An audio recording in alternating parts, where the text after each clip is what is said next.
ये कहानी है आज से 15 साल पहले की, जब एक बहुत बड़ा सूरज से निकला धमाका सोलर फ्लेयर हुआ था, जिसने ओजोन परत को नष्ट कर दिया था।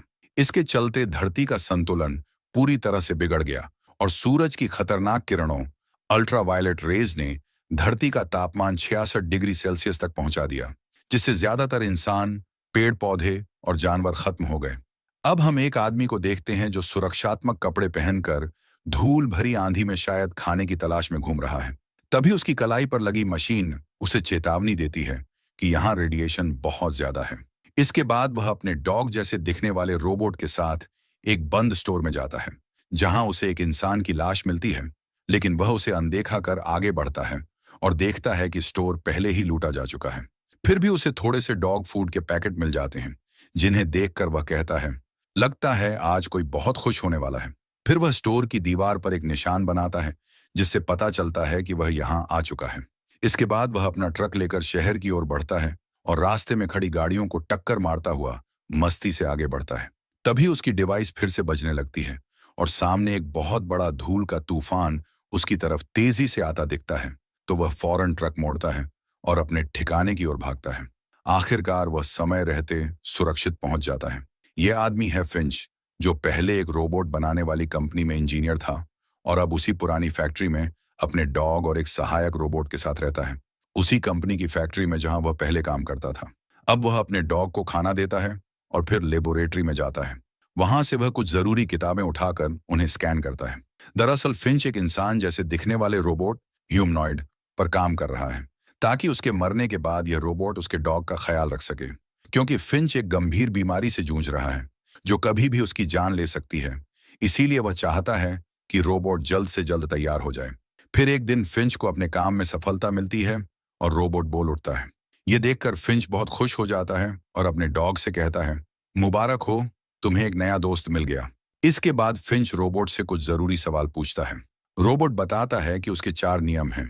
पहला यह है कि कोई भी रोबोट इंसान को नुकसान नहीं पहुंचा सकता और न ही किसी वजह से इंसान को चोट लगने देगा। फिंच कहता है, ठीक है, अब मुझे चौथा नियम बताओ। रोबोट बताता है कि अगर फिंच वहां मौजूद नहीं होता तो वह डॉग की पूरी देखभाल करेगा और किसी भी हालत में डॉग को कुछ नहीं होने देगा। यह नियम सबसे जरूरी है। सवाल जवाब चल ही रहे होते हैं कि तभी अचानक बिजली चली जाती है। फिंच छत पर जाकर लाइट ठीक करता है, तभी देखता है कि एक बहुत बड़ा तूफान उनकी तरफ तेजी से बढ़ रहा है।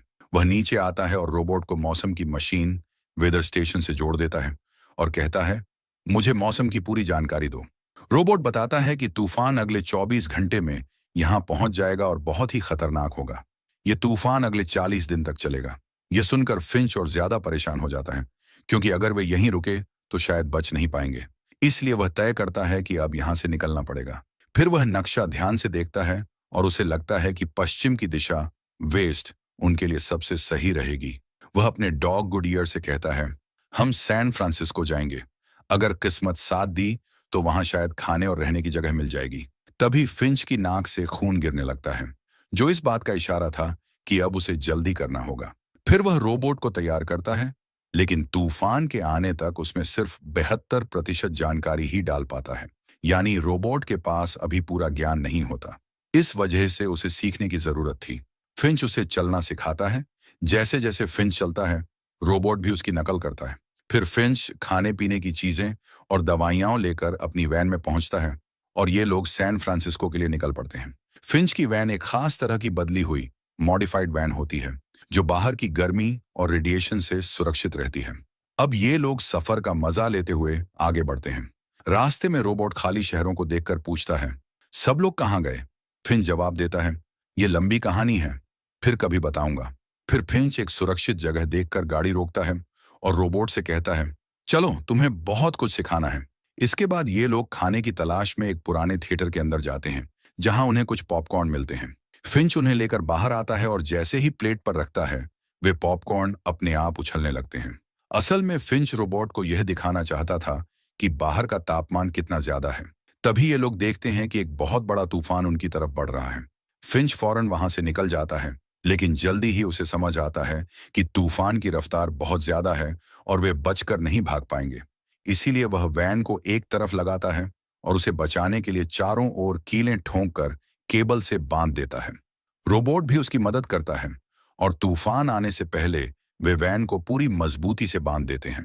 तूफान इतना तेज होता है कि वैन हवा में उठने लगती है, कई रस्सियां टूट जाती हैं, लेकिन किस्मत से वे बच जाते हैं। तूफान थमने के बाद फिंच बाहर आता है और देखता है कि वैन का एक टायर खराब हो चुका है। यह देखकर वह परेशान हो जाता है, क्योंकि उनके पास दूसरा टायर तो था, लेकिन उसे बदलने के लिए जैक नहीं था। तभी वह रोबोट फिंच की मदद कर देता है और अपने एक हाथ से ही वैन को ऊपर उठा लेता है, जिससे फिंच आराम से गाड़ी का टायर बदल पाता है। अब रोबोट की मदद पाकर फिंच को बहुत अच्छा लगता है।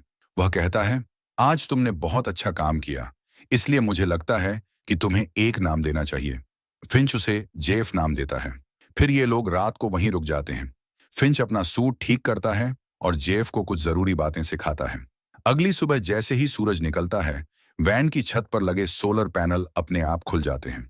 तभी फिंच की नींद खुलती है और वह देखता है कि जेफ डॉग की नकल कर रहा है।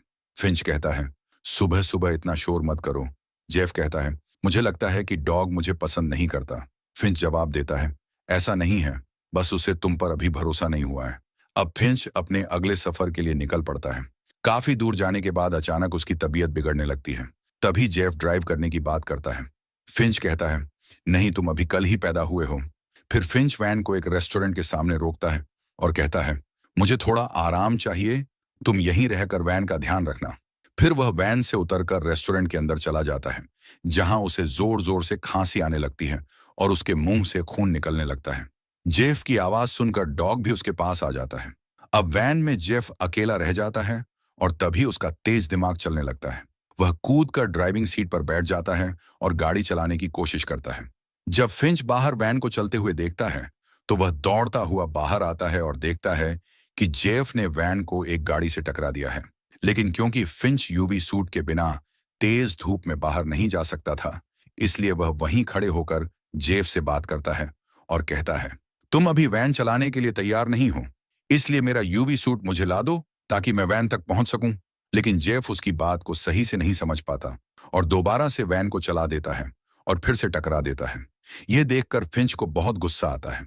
वह जेफ को पास बुलाता है और जैसे ही अपना हाथ धूप में बाहर निकालता है, उसकी त्वचा जलने लगती है। फिंच कहता है, माना कि तुम कल ही बने हो, लेकिन अब तुम्हारे बड़े होने का समय आ गया है। मैंने तुम्हें इसलिए बनाया है ताकि तुम इस डॉग का ध्यान रख सको, क्योंकि यह तुम्हारी तरह धूप में जिंदा नहीं रह सकता। अब फिंच अपना सफर आगे बढ़ाता है। तभी उसे महसूस होता है कि अब वक्त आ गया है जेफ को गाड़ी चलाना सिखाने का। वह उसे ड्राइविंग सिखाता है। जेफ की सीखने की ताकत बहुत अच्छी होती है और वह थोड़े ही समय में ठीक से गाड़ी चलाना सीख जाता है। ये देखकर फिंच बहुत खुश होता है। फिर रात होते ही ये लोग एक जगह रुकते हैं और वहां आग जलाते हैं। फिंच वहीं बैठकर अपने पुराने दिनों को याद करता है। वह जेफ से कहता है, देखो, आसमान कितना सुंदर लग रहा है। अब तुम्हें अरोरा रियलिस देखने के लिए अलास्का जाने की जरूरत नहीं। तभी जेफ फिंच से सवाल करता है, अगर सूरज की रोशनी इतनी खतरनाक है, तो हम रात में सफर क्यों नहीं करते? फिंच उसे समझाता है, रात में चलना भी खतरे से खाली नहीं है, क्योंकि कुछ लोग अभी भी जिंदा हैं। वे लोग दिन में छिपे रहते हैं और जैसे ही रात होती है, बाहर आकर दूसरों पर हमला करते हैं। वे हमें मारकर हमारा खाना और सामान छीन सकते हैं, इसीलिए हम उन पर भरोसा नहीं कर सकते। बाहर बहुत ठंड थी, इसलिए फिंच वैन के अंदर सोने चला जाता है, जबकि जेफ अब भी बाहर आग के पास बैठा रहता है। फिर अगली सुबह वैन से खांसने की आवाज आती है। जेफ अंदर जाकर देखता है कि फिंच उल्टियां कर रहा है और उसकी हालत बहुत खराब हो चुकी है। वह उसकी मदद करने की कोशिश करता है और एक गीला कपड़ा उसके माथे पर रखता है। हालांकि फिंच को डॉक्टर की जरूरत थी, लेकिन पास में कोई नहीं था, इसलिए जेफ वैन चलाकर सफर आगे बढ़ाता है। थोड़ी देर बाद वे एक शहर में पहुंचते हैं जो पूरी तरह सुनसान पड़ा था। जेफ वैन रोकता है और देखता है कि फिंच गहरी नींद में है। फिर वह डॉग रोबोट के साथ वैन से बाहर निकलता है और जरूरी चीजें ढूंढने अस्पताल जाता है, जहां उसे कुछ दवाइयां और एक जैकेट मिलती है।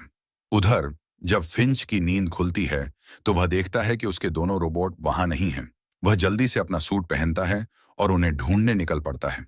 उधर छोटा रोबोट एक खिलौना देखता है और जैसे ही उसे उठाने जाता है, वह एक छुपे जाल में फंस जाता है और उसके दो टुकड़े हो जाते हैं। तभी फिंच बिल्डिंग के अंदर पहुंचता है और देखता है कि वह छोटा रोबोट अब नहीं रहा। वह उसे हमेशा के लिए बंद कर देता है। तभी उसे जेफ मिलता है, जिसने बहुत सी दवाइयां इकट्ठा कर ली थीं। फिंच कहता है, तुम्हें यहां नहीं आना चाहिए था, ये जगह बहुत खतरनाक है। फिर वे दोनों जल्दी से बिल्डिंग से बाहर भागते हैं और वैन स्टार्ट करके वहां से निकल जाते हैं। उसी वक्त हमें एक दूसरी गाड़ी स्टार्ट होती दिखती है। शायद किसी ने इन्हें देख लिया था।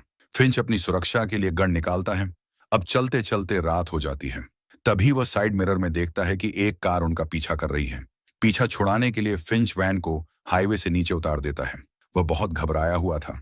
जल्दबाजी में जैसे ही वह वैन को एक पुल के नीचे से निकालता है, तो वैन ऊंचाई की वजह से वहां फंस जाती है और उसके ऊपर लगे सोलर पैनल टूट जाते हैं।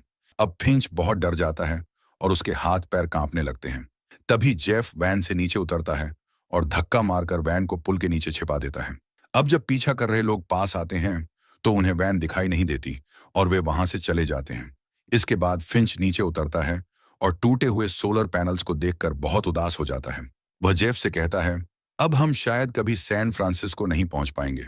जेफ कहता है, तुम ऐसे हार मत मानो, मुझे तुम पर भरोसा है, हम जरूर गोल्डन गेट ब्रिज तक पहुंचेंगे। इसके बाद फिंच उसे एक कहानी सुनाता है। वह कहता है, जब धरती पर सूरज की खतरनाक किरणें पड़ी थीं, तो जो लोग जिंदा बचे थे उन्होंने चारों तरफ लूटपाट शुरू कर दी थी। मैं भी खाने की तलाश में एक मॉल गया था, लेकिन वहां पहले ही सब कुछ लूटा जा चुका था। फिर भी किस्मत से मुझे वहां नूडल्स का एक पैकेट मिल गया। तभी वहां एक 9 साल की बच्ची अपनी माँ के साथ आई। उनके पास बहुत सारा खाना था, लेकिन उस बच्ची के हाथ में बंदूक थी। मैं डर के मारे छिप गया और उनके चले जाने का इंतजार करने लगा। तभी एक आदमी कार में वहां आता है। वह उनसे खाना छीनना चाहता है, लेकिन जब वे मना करते हैं तो वह आदमी उन्हें गोली मार देता है। दोनों की वहीं मौत हो जाती है।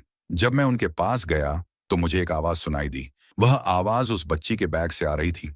जब मैंने बैग खोला तो उसमें एक छोटा सा पिल्ला था। भूख ने इंसानों को हैवान बना दिया था, लेकिन मैं, एक डरपोक इंसान, सिर्फ देखता रह गया। ये कहानी सुनकर जेफ चुप हो जाता है। सुबह होते ही वे लोग फिर से सफर शुरू करते हैं। रास्ते में जेफ उन पोस्टकार्ड्स को पढ़ता है जो फिंच के पापा ने उसे भेजे थे। तभी अचानक एक तितली वैन की खिड़की से टकराती है। जब जेफ ये बात फिंच को बताता है तो फिंच बहुत हैरान हो जाता है। वह अपना एक हाथ वैन से बाहर निकालता है और देखता है कि वहां सूरज की तेज किरणें नहीं हैं। फिर वह वैन से बाहर आता है और इतना खुश हो जाता है जैसे उसे एक नई जिंदगी मिल गई हो। तभी एक और तितली उड़कर उसके हाथ पर बैठ जाती है। अब फिंच को यकीन हो जाता है कि यह जगह पूरी तरह सुरक्षित है, जहां कोई खतरनाक सूरज की किरणें नहीं हैं। अब फिंच अपने अच्छे कपड़े पहनकर तैयार होता है और खुले आसमान के नीचे टेंट लगाकर खाना खाता है और उस पल को एंजॉय करता है। तभी जेफ कहता है, तुमने मुझसे झूठ बोला था कि गोल्डन गेट ब्रिज वाला कार्ड तुम्हारे अंकल ने भेजा था, जबकि उसके पीछे तो डैड लिखा है। फिंच जवाब देता है, मेरे पापा आर्मी में थे, वो ऐसे ब्रिज बनाते थे, लेकिन मेरे जन्म से पहले ही वो हमें छोड़कर चले गए। हम कभी उनसे मिल नहीं पाए। फिर एक दिन जब मेरा 15वां जन्मदिन था, मुझे यह पोस्ट कार्ड मिला जिस पर लिखा था कि वो मुझसे गोल्डन गेट ब्रिज पर मिलेंगे। उन्हें इम्प्रेस करने के लिए ही मैंने ये सूट खरीदा था, लेकिन हम कभी मिल नहीं पाए। मैंने इतने सारे पोस्ट कार्ड इसलिए संभाल कर रखे हैं क्योंकि मैं दुनिया घूमना चाहता था और उस ब्रिज पर जाकर उसकी खूबसूरती को देखना चाहता था, लेकिन मैं वो कर नहीं सका। हम इंसान भी कितने अजीब होते हैं, जब समय होता है तो मौके को गंवा देते हैं। ये सुनकर जेफ कहता है, कोई बात नहीं, हम अभी वहां चलेंगे और साथ में घूमेंगे।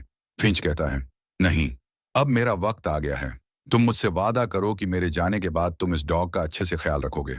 ये सुनकर जेफ सिर हिलाकर हाँ करता है। अब फिंच डॉग के साथ खेलने लगता है और जेफ को भी साथ खेलने के लिए कहता है, लेकिन डॉग अभी भी जेफ पर भरोसा नहीं करता और हर बार बॉल लाकर फिंच को ही देता है। फिंच मुस्कुराकर कहता है, कोई बात नहीं, जल्दी ही तुम दोनों अच्छे दोस्त बन जाओगे।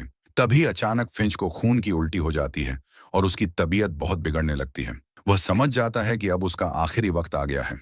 वह जेफ से हाथ मिलाता है और जेफ भावुक होकर उसे गले लगा लेता है। फिंच के लिए ये पल बहुत भावुक होते हैं। वह ज्यादा कुछ नहीं बोल पाता और फिर आराम करने के लिए वैन के अंदर चला जाता है। फिंच अपने आखिरी पल अपने डॉग के साथ बिताना चाहता था। वह उसे प्यार से सहलाता है और धीरे धीरे इस दुनिया को अलविदा कह देता है। उधर जेफ बाहर रखा सामान समेट रहा होता है। तभी उसे डॉग के रोने की आवाज सुनाई देती है। वह समझ जाता है कि फिंच अब इस दुनिया में नहीं रहा। इसके बाद जेफ वहीं पर फिंच का अंतिम संस्कार करता है। अगली सुबह जब वह उठता है तो देखता है कि गुडईयर बहुत उदास है। फिर जेफ उसे वैसे ही खाना खिलाता है जैसे फिंच उसे सिखा गया था।